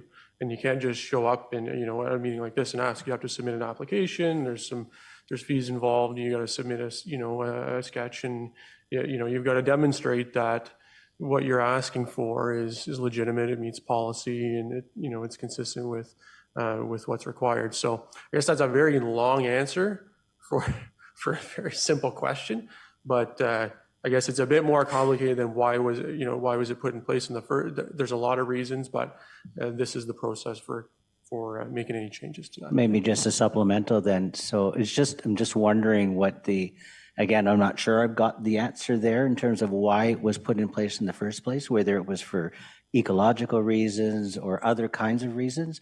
But I think that would certainly play a role here. It is in place for a reason. There's an exception's being requested. Is there rationale to accept that exception based on why it was in place in the first place? So that's, I would appreciate that if there was some follow-up on that one. Thank you. And I think one aspect too you have to look at on height requirements is what restrictions each area in each urban area, each rural area has restrictions on fire of what height it can be and what type of rescue equipment they have. So there's a lot of parameters that come involved with that as well. So I assume that would come into place in this situation. Yeah. Thank you. Do we have anybody on the Zoom with the hands up with a question? Or up in the top corner there? We have, is that Mr. Baird? The screen is very small here. Go ahead. Unmute yourself first. There we go. Yeah, thank you, Mayor. My name is Sam Baird, and I'd like to talk about not those items that have been discussed already. I'd like to talk about bylaws in general. Mr. Baird, is it directly in regards to this application? Absolutely, or I wouldn't be here. Okay. I'm calling you all the way from Florida. Now, thanks for rubbing that in. Our bylaws are put in place so that we can deliver against the operational plan of the county. The county's operational plan is in place so that they can deliver against the province's policy statements. At the moment, we have a bylaw that is very clear, and it says that the maximum height of an accessory building is 5 meters. 5 meters. Now, there's been a lot of variation orders taking place over the past few years that have increased that slightly. But the bylaw stays at 5 meters. That's what it is. It may change later as a result of C23, but at the moment it's 5 meters. My question is, why would we even entertain discussing an increase in size to an accessory building when we have a bylaw in place and there has been no real justification to go to allow a building to go as high as 8.25 meters? This is precedent setting. This is not a commercial application. This is not a farming application where the owners may need those heights to store equipment. This is a residential application. My view is that one must consider, apart from this trickery that's about to take place in regards to accessory building before principal residence and all that sort of stuff, I asked the question, if there is a principal residence being built first, let's imagine that principal residence is being built, and it is built, and these people want an 8.25 meter high accessory building, would that be permitted? In my view, it probably wouldn't be. So this is a way of going around in circles to try and provide a 8.25 meter high accessory building. I would suggest that even if you look at the residences within Greater Madawaska, you'll have trouble finding an 8.25 meter accessory building that is not in place for commercial or farming reasons. So that's item number one. Item number two is the whole question of the second building. When I read the paperwork on this, I did not see any holding provisions.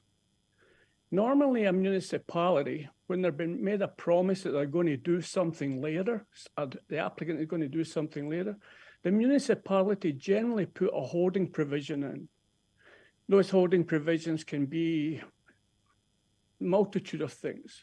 Take the Peaks, for instance, at Peaks Village.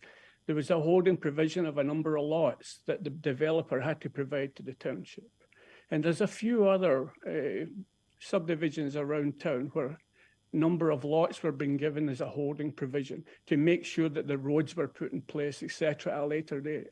I don't see any holding provisions in here to hold the applicant to completing his building or her building within a specific time limit. And I would suggest that that's something that's really missing here. People were talking about precedent setting. The initial applicant said that he didn't see it as precedent setting. Well, I can assure you I do. And I can assure you that most of my colleagues that are interested in the policies, the policy world would see this as precedent setting. If this 8.25 meter accessory building is permitted, it's not just to do with the housing survey at the top of Barrett Chute, it's to do with the whole of Greater Madawaska.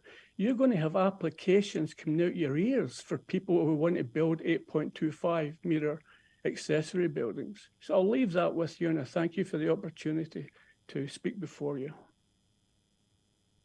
Thank you, Mr. Baird, for your time, and don't get sunburned down there, okay? Thank you. Do we have any other questions on Zoom? I don't see any. Do we have any questions from council at this time? Oh, sorry. Come on up. Good afternoon. My name is Dawn Ferguson. I'm a resident of Barrett Chute. And just for consideration when looking at it, it's outside the bylaw. The bylaw is very specific on heights and what they're trying to achieve. The concern I have is the potential of separate dwellings on a lot and precedent setting. It is because we all, sorry, I'm not speaking for my neighbors, but I know I personally, when we looked for a place to call forever home and set down our roots, when we built there, we were investing in what was being offered.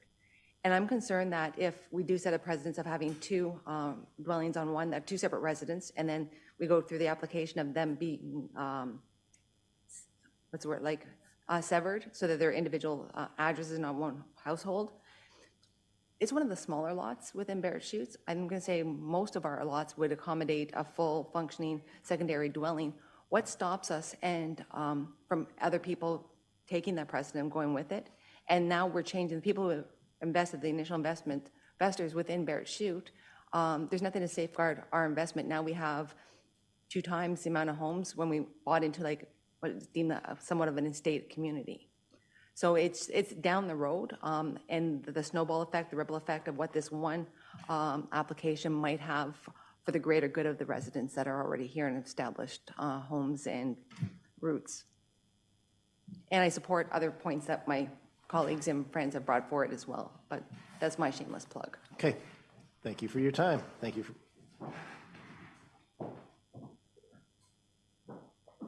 Anybody else I missed? I apologize for that, by the way. Anybody? No, and nobody on Zoom. And councillors, we have no questions at this time. Excuse me. At this time, then, we'll move on to number 4. At this time, I'll ask staff to please describe the purpose and effect proposed by the Community Official Plan Amendment number 37 by the County Official Plan, submitted by JP2G Consultants on behalf of Calabogie Motorsports, and summarize any written comments received, noting any written comments are made to the county for consideration for application. Mr. Planner, Eric, would you please? Yes, thank you, Mayor Weir. And I'll just note that this is a county application. The township is holding this public meeting on behalf of the county, just for logistical simplicity, as everyone lives here, right? So we are joined this evening by Ann McVeigh, just with us on Zoom here, and Bruce Howarth, Manager of Planning with the county. We do have Brian Whitehead from JP2G here as well, representing Mr. Mark Steenbackers from Calabogie Motorsports Park. And so I'm going to be, there's going to be some other words said. I'm not going to take up too much time. I don't think that would be very helpful. But no, I'll note that this is an amendment that applies to approximately 243 hectares or 600 acres of the track lands. It's essentially the land that's already zoned as rural exception 5 within the county official plan. And essentially the effect of the amendment is to add essentially the base rural land uses that are permitted virtually everywhere in the county. That there's not a more specific land use that the lands are designated for. To add those rural uses to the rural exception 5 designation. So I think I'm just going to leave it at that. And I think, Ann, if you had a couple of comments, maybe just if you just identify any public comments that have come in, that'd be great. Sure, thanks, Eric. So there were, we had 3 agency comments come in from public agencies. December 13th, 2022, we had comments from Enbridge and just sort of standard comments that they don't object to the application, but reserve rights to amend development conditions. December 21st, 2022, the French Public School Board, CEPEO, replied with no objections. And January 4th, 2023, the Catholic School Board, the French Catholic School Board, CECCE, also replied with no objections. There was one comment came in from a member of the public. That was Brian Gorman, who's a resident on Stones Lake Road, south of the subject lands. That was received January 9th of 2023 through Councillor Tripp. And the basic concerns that Mr. Gorman had was the protection of Calabogie communities like Stones Lake. He feels that the residents' quality of life has not been taken into consideration as the racetrack operations have changed. He's concerned about the amount of use of the track. It's daily use. It's used daily for up to not 8 months a year. concerned about the noise complaints and how the township investigates those. He's also concerned about future expansion plans based on this official plan amendment. He references the maximum number of people allowed to attend events on site. He also identifies concerns about additional recreational activities that might result things like a snowmobile track. And he's also concerned about residential and recreational housing as a possible use. He notes that Stones Lake is unprotected, that most of the dwellings there are within 1 to 2 kilometers of the actual track. And he identifies that the level of noise related to the track is an insult to their local lifestyle. And he feels that the expansion of uses under this official plan amendment will make that worse. And in closing, he asks that his comments be considered to protect the residents of Stones Lake. Thank you. Does the applicant or representative thereof wish to speak on behalf of this application? You have the floor. We're just going to take a minute. Yep. We pause for commercial identification. No, we're just got to move some forms. Where are we going to move it to so it can be seen on Zoom? So we're figuring that out with Robin.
Go ahead. If you just start off by identifying yourself once again, that'd be appreciated. Thank you, Mayor Weir, members of council, staff. My name is Brian Whitehead. I'm a registered professional planner with JP2G Consultants, working out of the Pembroke office. And just by way of, I'm joined today by Mark Steenbackers, who's the president of Calabogie Motorsports. And we're the agents for this application for official plan amendment number 37. And just by way of introduction, I've been working in Renfrew County. Well, I've been a registered planner for 40 years. And of those 40 years, I've been working the last 15 years as the planner for Calabogie Motorsports. So I've got a lot of history on the changes that have happened to the official plan. The track and planning has been going on for about 20 years. So there was some history with Calabogie Motorsports before I started. But before I get into it, I have a presentation, Mr. Mayor. Just wondering how much time I should. I can. But okay. Well, I won't be an hour. I just want to present enough information because my concern for council, staff, and the public to get a sense or set the context for this official plan amendment. I'm not going to go over the whole history, but Thank I you. think there is elements of it that I could mention that might be helpful. My concern is that while we consider this a relatively technical amendment, there's a lot of legacy issues associated with Calabogie Motorsports, and some of the issues I'm hearing are unrelated to the application. So from a planning point of view, although they may be sincere in the concerns that they have, there are mechanisms within the planning and policy framework to address concerns related to Calabogie Motorsports. So hopefully I can present them to council and the public in an attempt to try and address those concerns.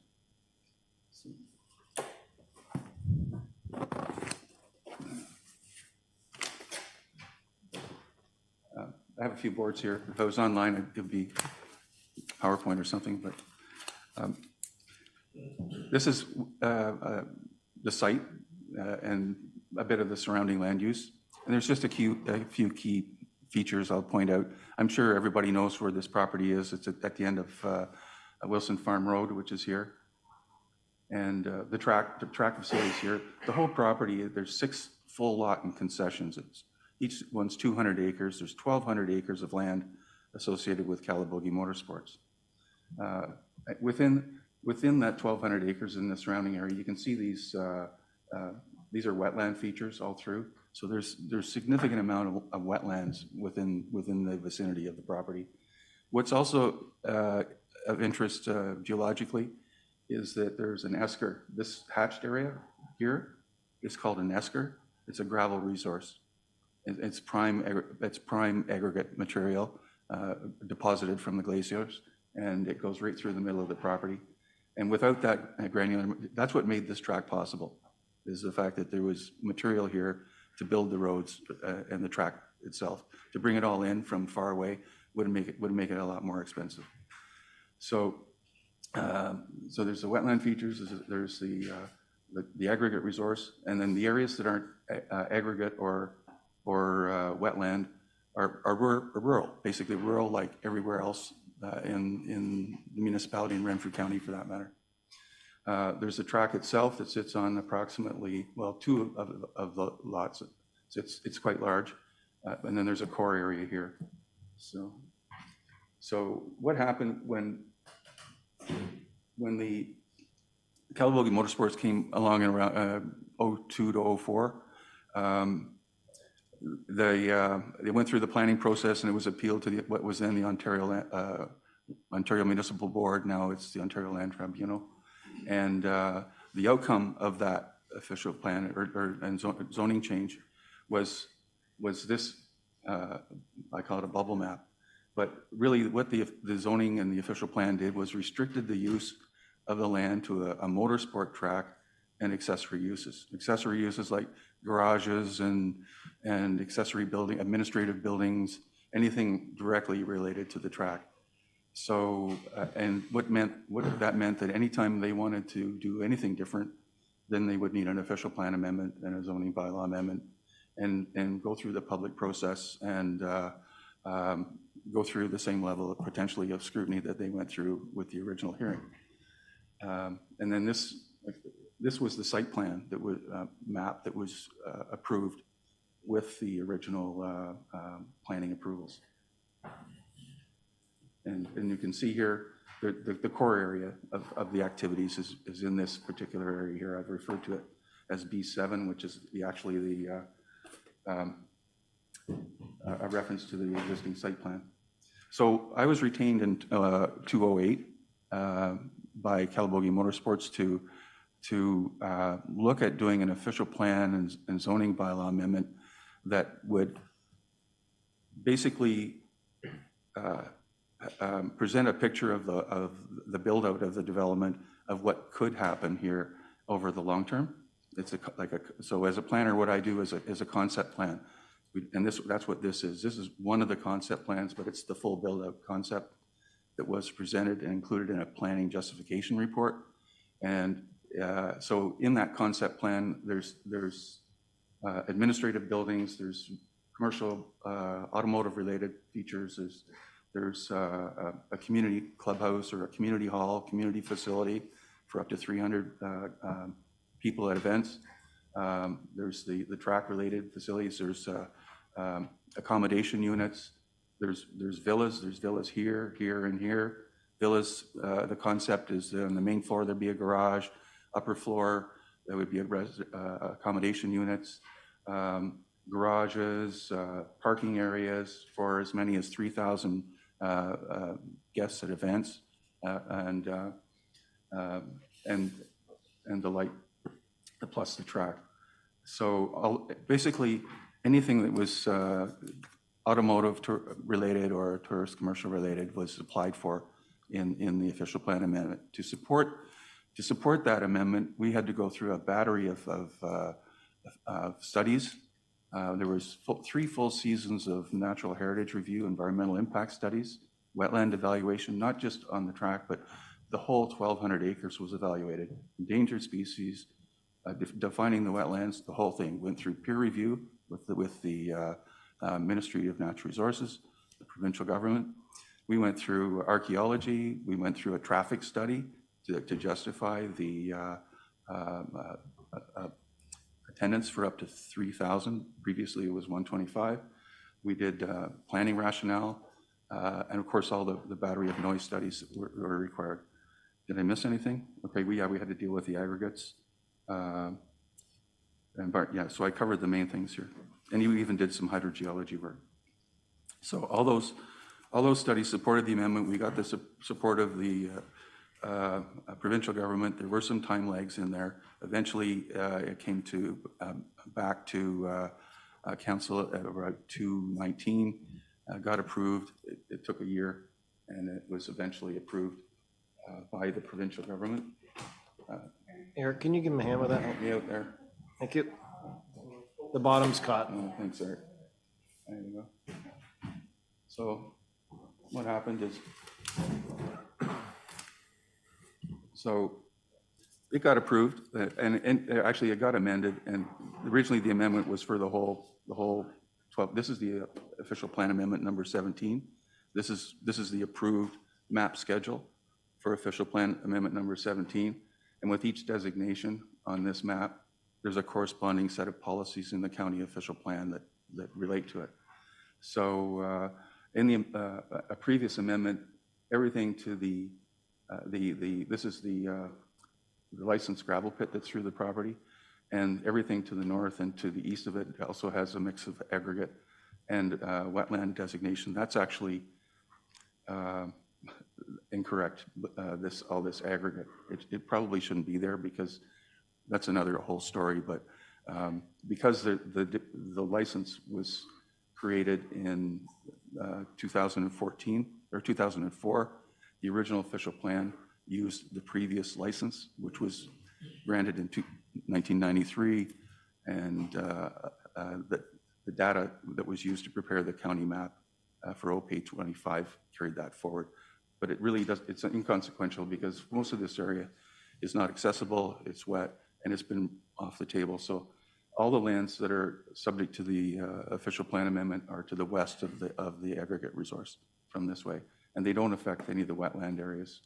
But any of this areas shown with the square hatches and the long hatches that aren't wetlands or aggregate are now rural, including the track.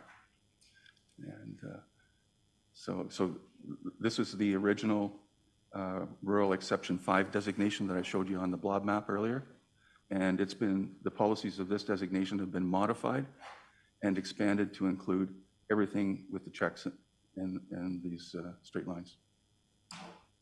So the policies that are currently in place are quite, like the concept of that was in terms of the permitted use is basically anything that is tourist commercial related or automotive commercial related, even retail or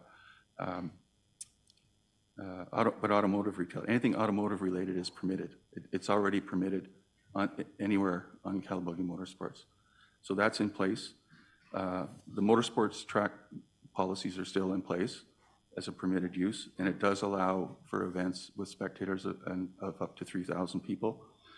There are policies within the motorsport track policy framework to require setbacks for buffering and buffering provisions for mitigating particularly noise, requirements for site plan control to include buffering requirements for any new noise sources, implementation of a noise bylaw that would contain specific provisions for controlling noise regulations, and I believe there is a noise bylaw in place, and also a noise monitoring program. There's a noise monitoring program in place, so if there's events, there's monitoring that goes on. I'm not involved in the actual monitoring that's more on the client side, but there is a working relationship between Calabogie Motorsports and the municipality on controlling noise of the vehicles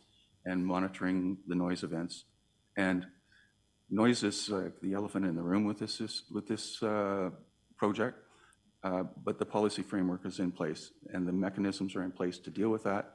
But what I can say generally from a noise perspective is that if you hear noise, and I know because I live in the country, you think you go to the country and there's lots of noise in the country. There's boats, snowmobiles, there's chainsaws, there's lots of noise.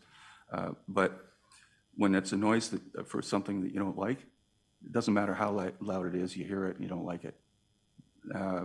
As long as it's operating within guidelines, so there's guidelines that have to be followed, and that's what the controls that are in place are being implemented to control those noises. In terms of traffic, there are policies in the official plan amendment related to traffic, particularly the entrance at the what I call it the Perth Road, County Road, 511, I believe, and Wilson Farm Road. That was an issue. So there are some provisions in the site plan agreement related to traffic. So it does allow events up to 3,000, but there's a monitoring provision for traffic. And if there's a problem, it provides the county with some authority to require a turning lane. Basically, it's a 5-year monitoring program. And then when it comes to automotive and tourist commercial uses, like I said, it permits just about everything you can think of. But the other overriding policy framework that I think is important here is that is actually related to the next, it's in conjunction with the policies, but it's implemented through your zoning. So this is the county official plan map that I just showed you.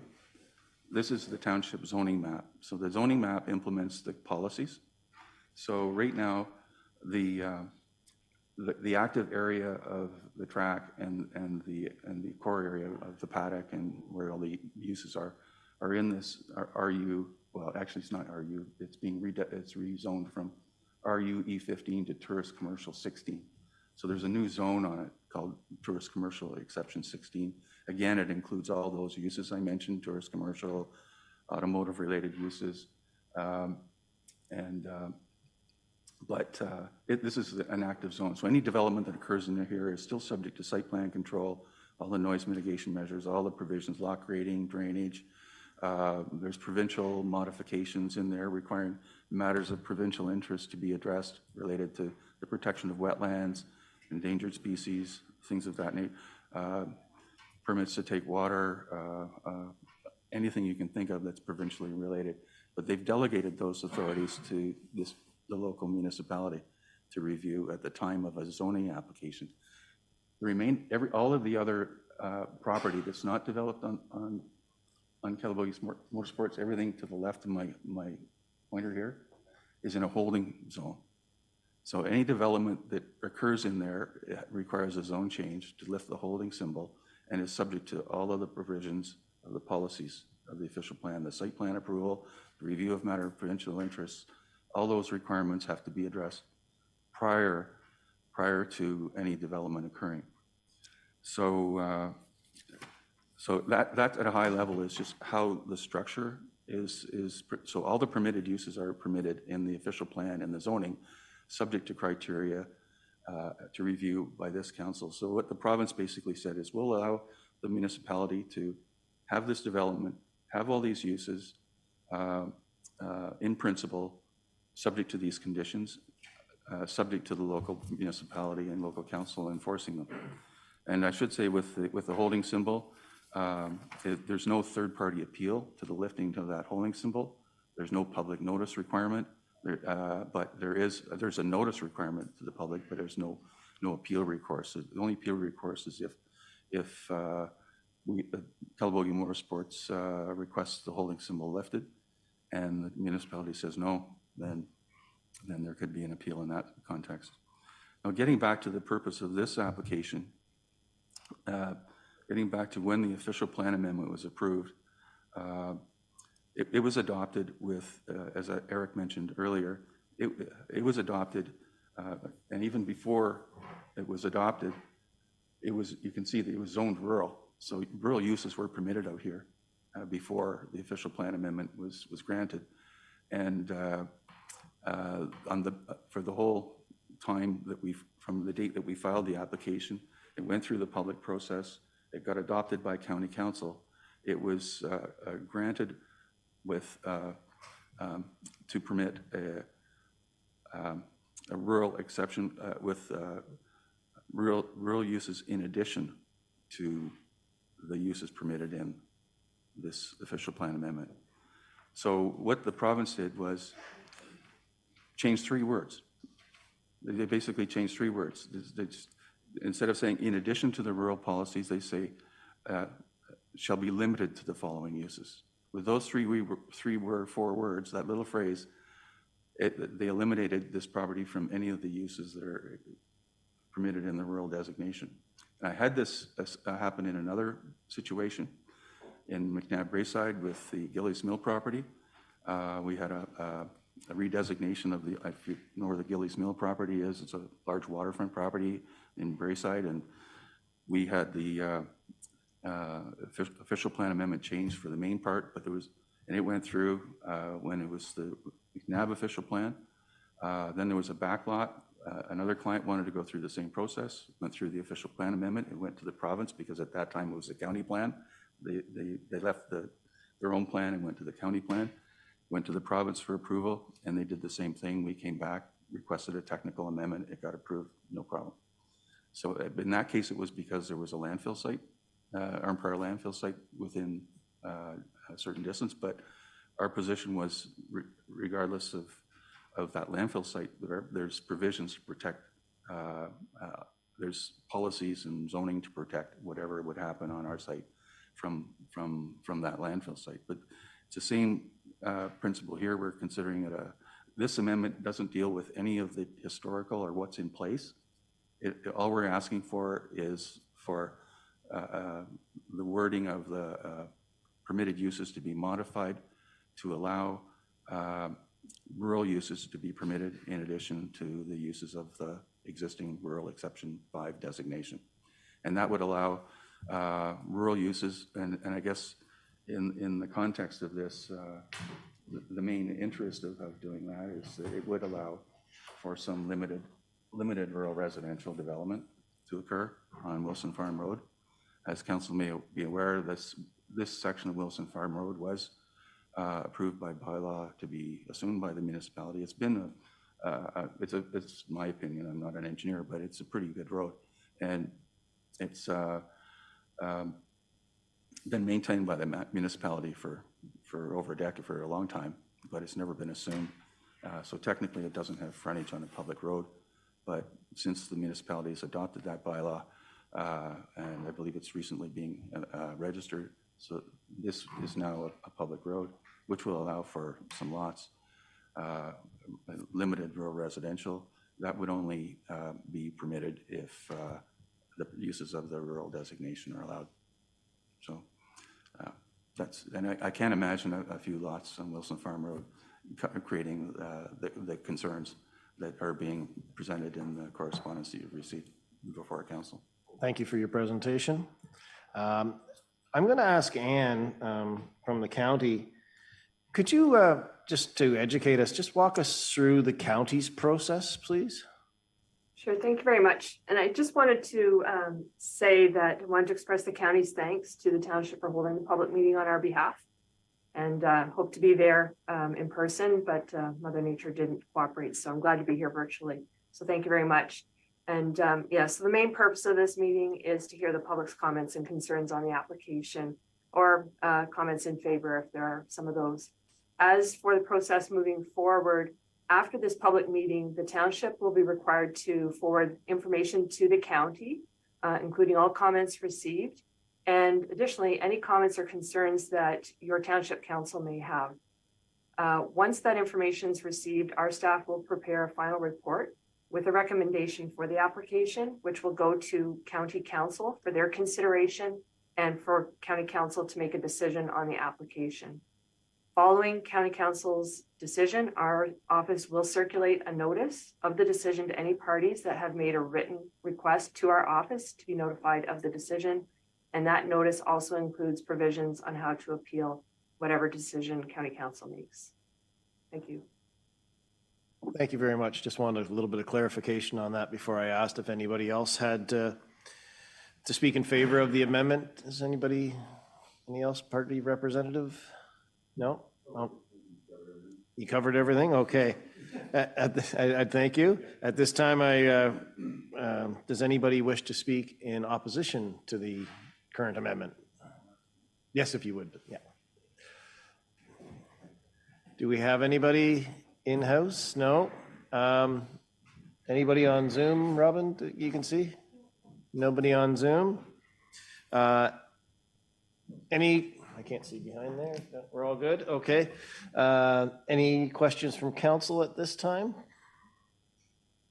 No? Okay, seeing none. This therefore completes the public meeting process. Council will give careful consideration to all the comments received on the applications before it, as will the county, as we've heard. With respect to the county's official plan amendment 37, I will reiterate that written comments are to be submitted directly to the county in accordance with the instructions on the notice of application and public meeting, that the township council will also be providing comments on the application and subsequent council meetings.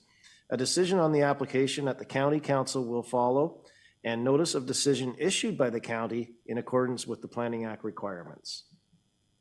So that will take care of, the first three will be part of our process, and we are assisting the county with the part 4 process. Oh, we have a question now?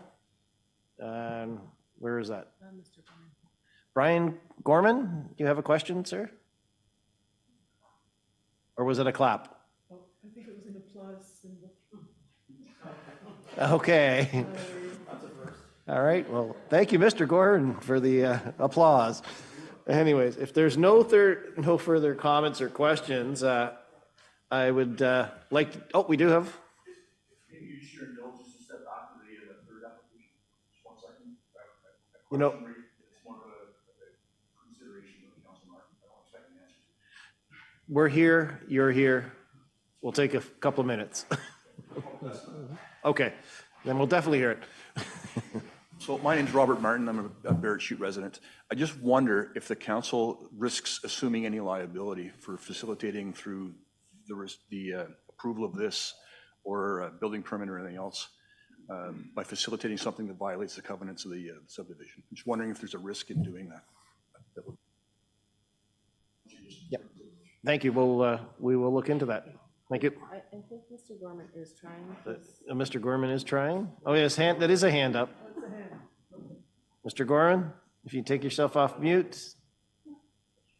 All right, I just had a question. I'm sorry for the confusion here, but it's the first time I've been on a Zoom meeting. This is a question for Mr. Whitehead, and he addressed what my initial question was going to be, and I just wanted to get some clarification. My initial question was going to be, why does this have to happen? Because the rural designation is already there. And I think he answered it, but I didn't catch. He said that the provincial government changed 3 words And I would wonder if you could just repeat that little bit for me so I can get a grasp of how the rural now has to be rural exception 5. If you could come forward and give a quick answer to that. I'm also going to remind everybody that's on Zoom and everybody here tonight, this is live on YouTube right now, and you will be able to go back and view it as well. So if you have any clarification as well, you can review it that way. Thank you. Mr. Mayor, in response to Mr. Gorman's question, the official plan amendment was originally adopted with the wording that I don't have the exact wording, but to the effect that it started off by saying, in addition to the uses of the rural designation, the following uses are permitted. And then it would list all the commercial and tourist commercial and automotive commercial related uses. What they did was they changed the wording to say the uses permitted in the rural exception 5 designation shall be limited to a motorsport track, it's automotive related retail, et cetera. So they changed it from in addition to shall be limited to. Okay. Does that assist you, Mr. Gorham? Oh yeah, that's great. Thank you very much for that. Thank you. Thank you, sir, for clarification. If there are no further comments or questions, I will declare this public meeting closed, and it is currently 4:34 p.m. Motion? I didn't motion. I just motioned anyways. Come on, make me happy. Thank you, everyone, for attending. Please drive safe.